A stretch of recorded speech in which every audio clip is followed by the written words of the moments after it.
In the late 1970s, deep in the rugged, sun-scorched mountains of Northern California, a traveler might have stumbled upon something that felt like it belonged in a different century, or perhaps a different world altogether. There, amidst the thick pines and the silence of the wilderness, lived a man with a long, graying beard, wearing the tattered black robes of an ancient monk. He lived in a tiny wooden cabin with no electricity, no running water, and no connection to the booming, high-tech world of San Francisco just a few hours away. To a casual observer, he looked like a hermit who had simply lost his way. But this man was Eugene Rose, later known as Father Seraphim. He wasn't an uneducated man escaping society because he couldn't handle it. On the contrary, he was a genius, a brilliant intellectual who had mastered multiple languages, studied deep philosophy under world-renowned scholars, and had once been at the very center of the 1950s counterculture movement. Why would a man with a promising academic career, a man who grew up in the comfort of middle-class California, choose to live like a 4th-century desert monk? What did he discover in the silence of the forest that the modern world was missing? Today, we are going to tell the story of a man who is increasingly being called a saint. This is the story of Seraphim Rose, the rebel who found the truth. To understand Seraphim Rose, you have to understand the time he lived in. The 1950s and 60s in America were a time of massive transition. On the surface, everything looked perfect. The economy was booming, suburbs were growing, and technology was promising a future of ease and comfort. But underneath that surface, a whole generation was starting to suffocate. Young people, especially the intellectuals, felt a gnawing emptiness. They looked at the material wealth of America and asked, is this it? Is life just about getting a job, buying a car, and then dying?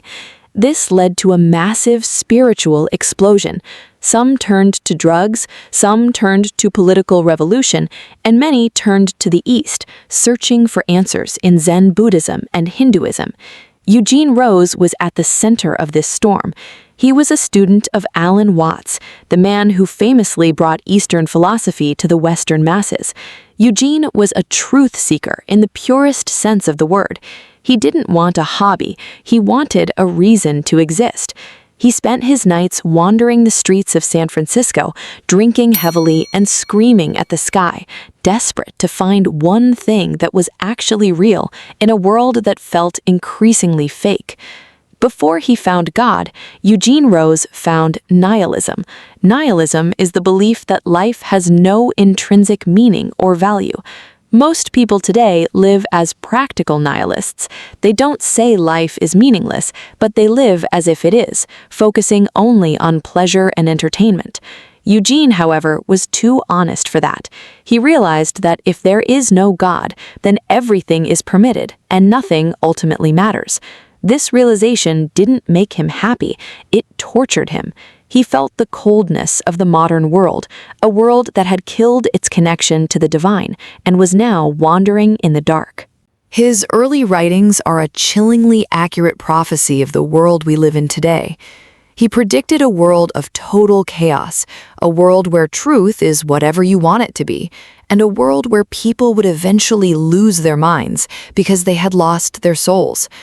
He was a man who had stared into the abyss of the modern mind and realized that without a miracle, we were all going to fall in.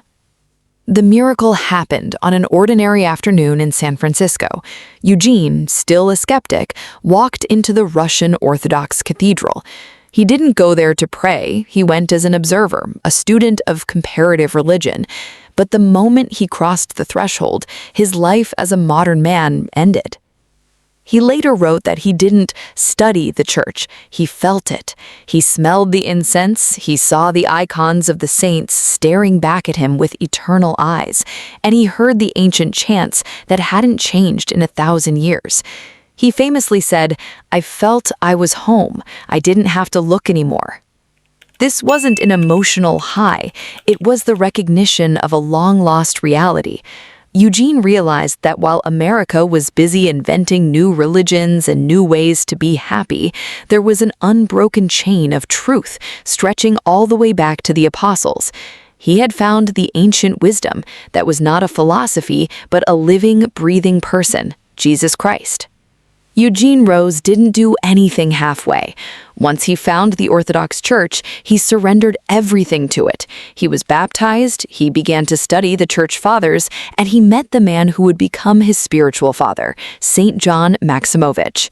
Saint John was a living miracle, a bishop who walked barefoot, who never slept in a bed, and who spent his nights praying for the sick. In St. John, Eugene saw that the ancient wisdom wasn't just in books, it was possible to live it in the middle of a modern city.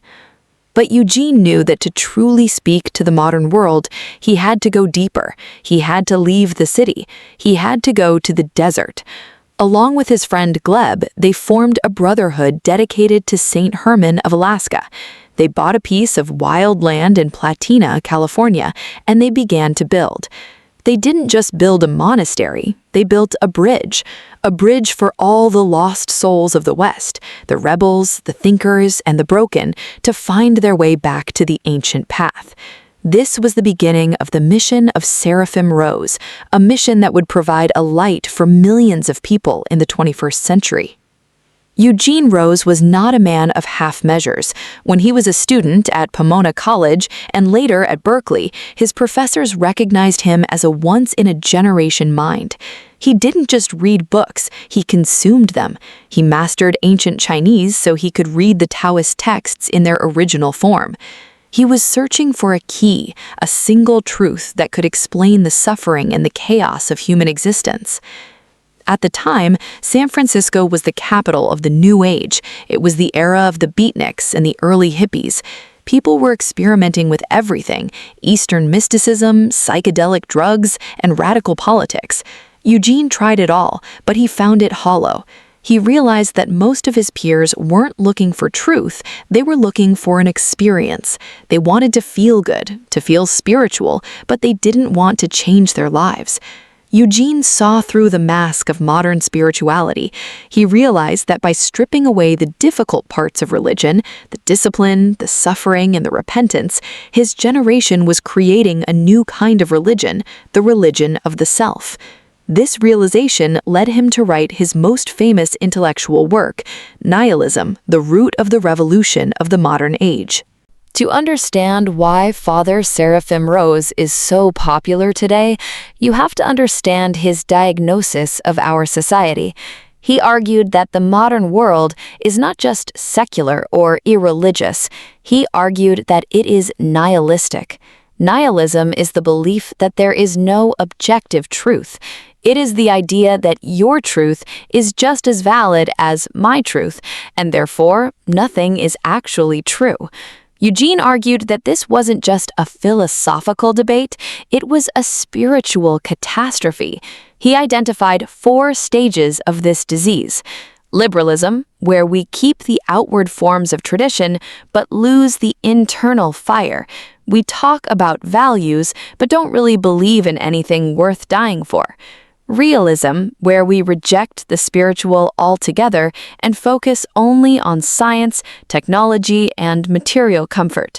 Vitalism, where because we are bored and empty, we go looking for extreme experiences, magic, cults, or radical ideologies just to feel alive. And the nihilism of destruction, the final stage, where the soul is so frustrated by its own emptiness that it simply wants to destroy everything. Look at the world in 2026. Look at the culture wars, the mental health crisis, and the sense of impending chaos. Eugene Rose predicted all of this in the 1960s. He saw that once man declares himself the center of the universe, he eventually loses his mind because he was never meant to carry that weight. While Eugene was writing these cold, brilliant analyses of modern decline, his own heart was breaking. He was a man in deep pain. He felt the weight of his own sins and the weight of the world's darkness.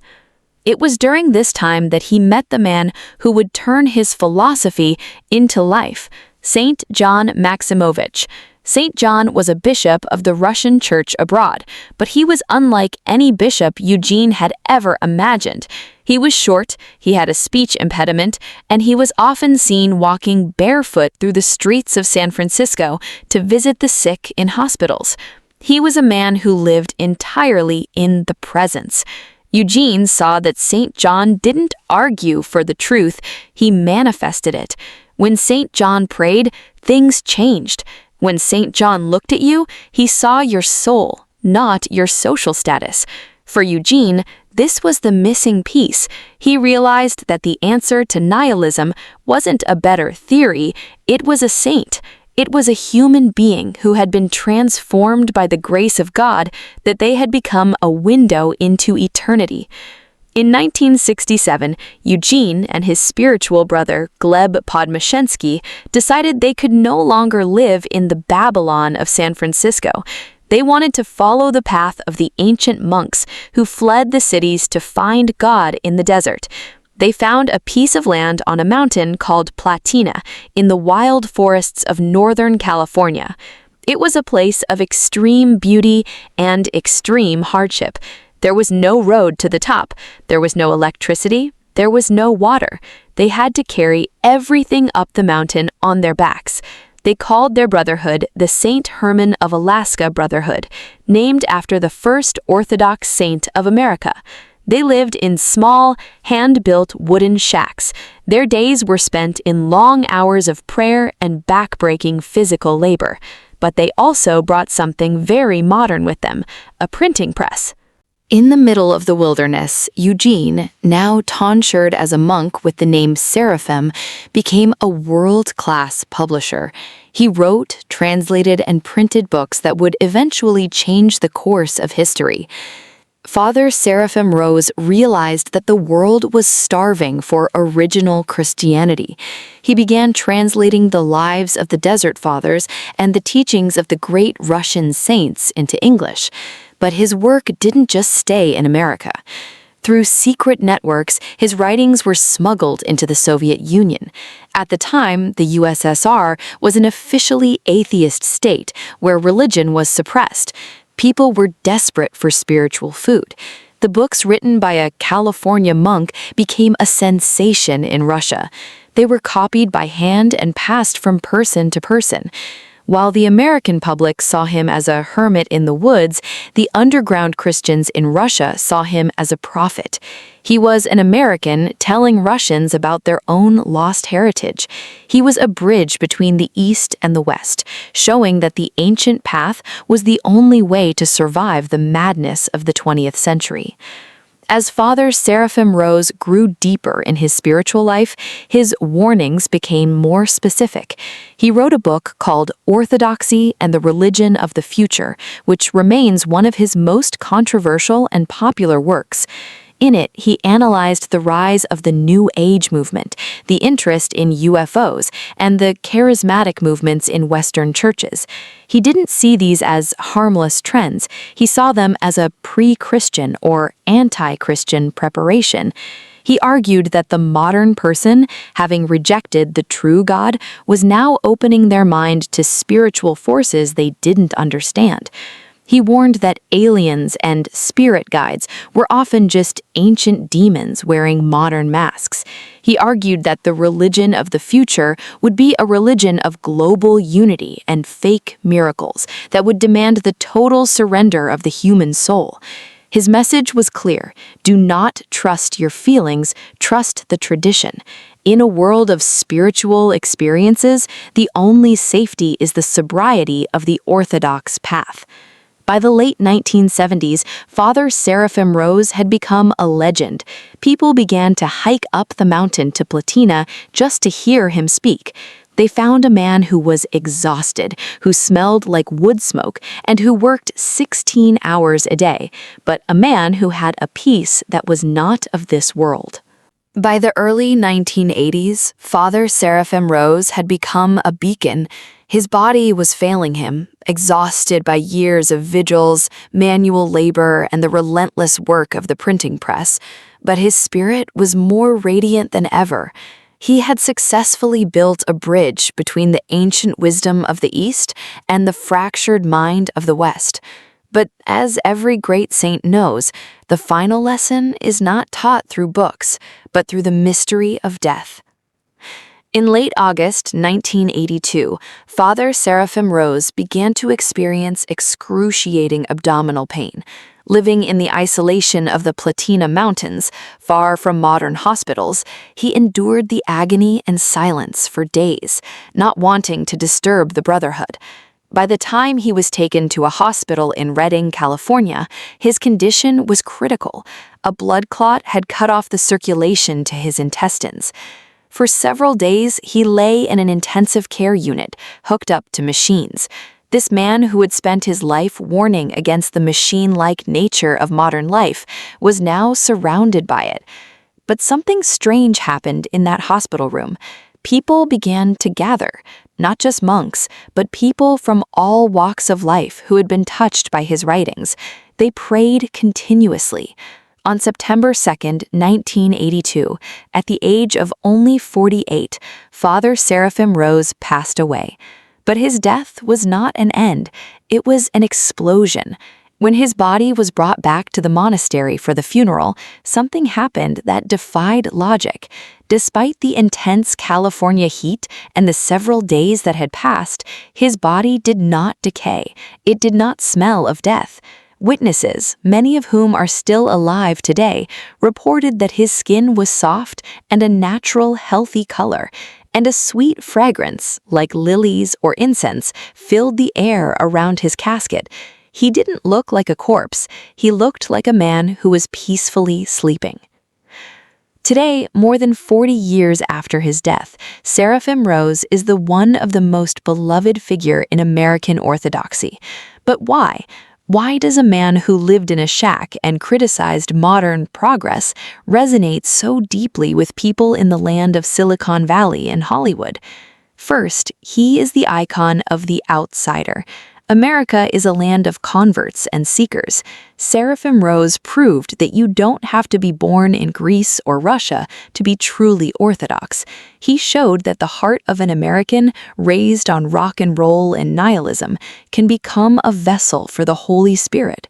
He made the ancient path accessible without watering it down. He didn't try to make Orthodoxy modern, he tried to make Americans ancient. Second, he understood our mental illness. Most modern saints lived in cultures where faith was part of the air they breathed. Seraphim lived in our world. He understood the ache of the modern heart, the loneliness, the feeling that nothing matters, the addiction to distraction. When he speaks about the pain of the heart, he isn't speaking as a judge, but as someone who survived the same desert we are walking through. Third, he was authentic. In a world of polished influencers and fake religious leaders, Seraphim was brutally real. He didn't care about money, fame, or comfort. He wore tattered robes and worked until his fingers bled. Americans have a deep respect for someone who walks the walk, and Seraphim Rose walked the path all the way to the end. While he is the hero of American converts, his influence in Russia and Eastern Europe is almost miraculous. During the final years of the Soviet Union, his books were the spiritual oxygen for millions. Some people have stated that Father Seraphim Rose did more to bring Russia back to its faith than almost any other figure of the 20th century. And now let's talk about the path to canonization, how a monk becomes a saint.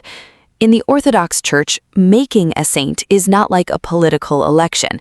It is an organic process of recognition. The Church does not make someone a saint.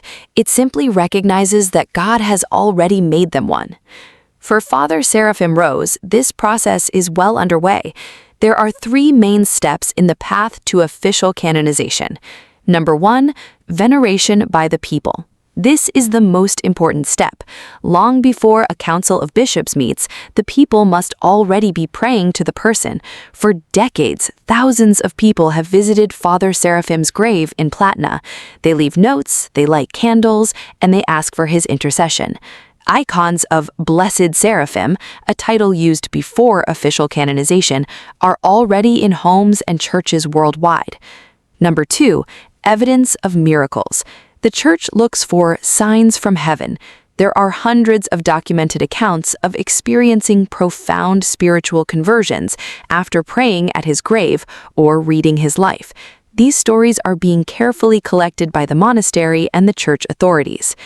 And number 3, the Synodal Act. Finally, a Holy Synod, a council of bishops, reviews the life, the writings, and the miracles of the person.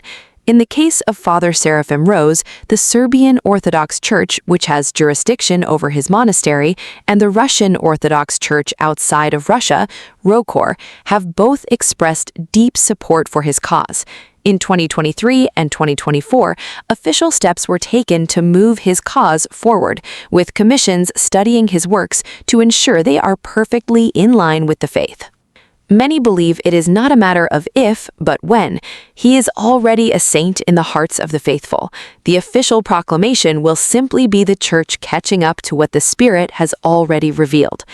So, if Father Seraphim Rose were standing before us today in a world of AI, global instability, and digital exhaustion, what would he say? He wouldn't give us a political solution. He wouldn't give us a new app for mindfulness. He would say what he always said: "It is later than you think. Hasten, therefore, to do the work of God." He would tell us that the world is on fire, but that the fire cannot touch a heart that is filled with the love of Christ. He would tell us that suffering is not a mistake, but a school. And he would tell us that even in the middle of a nihilistic technological desert, the spring of living water is still flowing. Seraphim Rose is more than just a historical figure. He is a companion for our journey. He is the proof that even an American rebel can become a light for the whole world. As we look at his life, we aren't just looking at the past, we're looking at our own potential. Blessed Father Seraphim, pray to God for us.